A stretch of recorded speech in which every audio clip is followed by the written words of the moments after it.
भारत के बारे में पोलैंड ने जो कहा वह पूरे नेटो देशों के लिए आईना दिखाने वाली बात है। इस खबर से आपको पता चलेगा कि भारत के दुश्मन ही नहीं बल्कि जो भारत के मित्र हैं, जो भारत के सहयोगी हैं, उनकी नजर भी भारत पर है। और अब इसी पोलैंड को भारत के पास कुछ ऐसा दिखाई दिया जिसके बाद पोलैंड ने कह दिया कि नेटो को सीखना चाहिए। खबर कुछ ऐसी है कि पोलैंड, जो कि खुद को रूस के सीधे निशाने पर मानता है, लेकिन यहाँ पर पोलैंड का जो सबसे बड़ा डर है वह इस बात को लेकर है कि भले ही पोलैंड नेटो का सदस्य है और पोलैंड पर अटैक हुआ तो नेटो के बाकी देश भी पोलैंड की रक्षा के लिए साथ खड़े होंगे।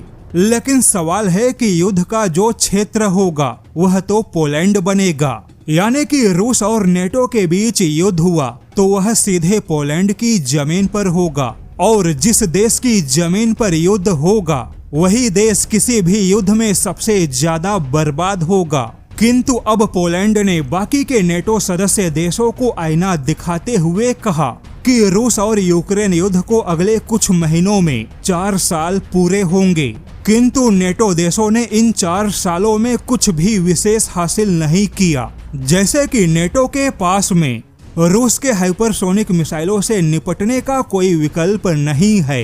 यहाँ तक कि 2-4 देशों को छोड़कर नेटो का कोई भी देश फिलहाल में रक्षा बजट भी बढ़ाने को तैयार नहीं। लेकिन अगर भारत की बात की जाए तो भारत ने अपने किसी भी खतरे को बहुत ही गंभीरता से लिया, क्योंकि इन्हीं पिछले 4 सालों में यूरोप का एक भी देश हाइपरसोनिक मिसाइलों की ओर कदम नहीं बढ़ा पाया। किंतु भारत ने इन्हीं 4 सालों में न केवल हाइपरसोनिक मिसाइलों का परीक्षण किया, बल्कि भारत इस समय मल्टी लेयर्ड इंटरसेप्शन ग्रिड की ओर कदम बढ़ा चुका है।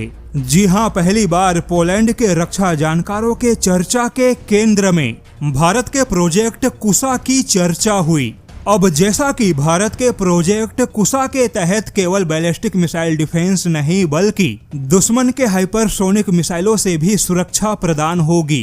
भारत के पास पहले से ही पृथ्वी एयर डिफेंस है, एडवांस एयर डिफेंस भी है।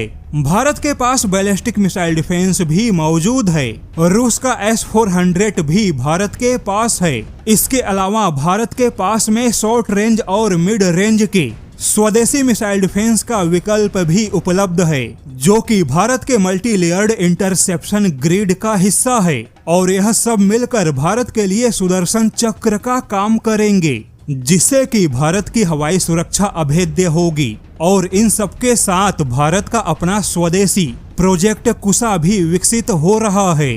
तो ऐसे में पोलैंड ने खुद यूरोपियन देशों से सवाल पूछा कि यूरोप, जो कि पिछले 4 सालों से लगातार खतरे का सामना कर रहा है, लेकिन फिर भी यूरोप ने केवल मीटिंग और बैठकों से ज्यादा कुछ नहीं किया। और अगर कुछ किया तो वह केवल पुराने और पारंपरिक हथियारों के उत्पादन को थोड़ा बढ़ा दिया। नेटो के अंदर अमेरिका अपना गोल्डन डोम जैसा मिसाइल डिफेंस विकसित कर रहा है, लेकिन यह केवल अमेरिका के लिए होगा। तो ऐसे में यूरोप को यह सोचना होगा कि भविष्य में उसकी सुरक्षा कैसे तय होगी।